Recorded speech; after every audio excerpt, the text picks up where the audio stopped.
વલસાડ જિલ્લાના કપરાડા તાલુકાના છેવાડાના ગામોમાં વિકાસના નામે ભ્રષ્ટાચારનો ખેલ ખેલાઈ રહ્યો હોવાના આક્ષેપો ઉઠ્યા છે।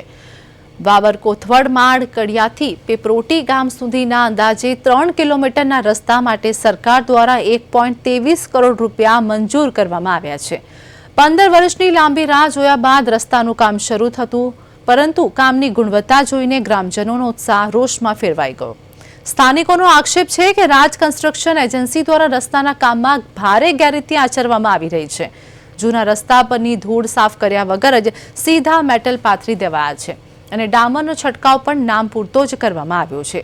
ગ્રામજનોના મતે આ રસ્તો પહેલો વરસાદ પણ સહન કરી શકશે નહીં। રોષે ભરાયેલા રહીશોએ હવે ચીમકી ઉચ્ચારી છે કે જો ગુણવત્તાયુક્ત કામ નહીં થાય તો તેઓ આ રસ્તાનું કામ આગળ વધવા દેશે નહીં। હવે જોવાનું એ રહેશે કે શું વલસાડ જિલ્લા વહીવટી તંત્ર આ કોન્ટ્રાક્ટર સામે કોઈ લાલ આંખ કરશે કે જનતાના ટેક્સના પૈસા આમ જ વેડફાતા રહેશે।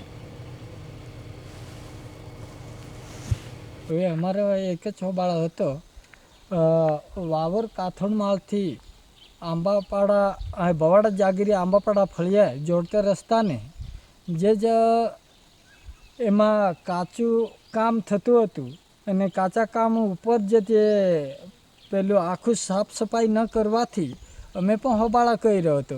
હોબાળાના કારણે અમે માનનીય શ્રી જીતુભાઈને પણ રિંગ કરી હતી। જીતુભાઈ પેલા કોન્ટ્રાક્ટરને પણ કીધું। હવે એમના જીતુભાઈ થકી અમે નાણાં વિશે પણ વાત કરી હતી।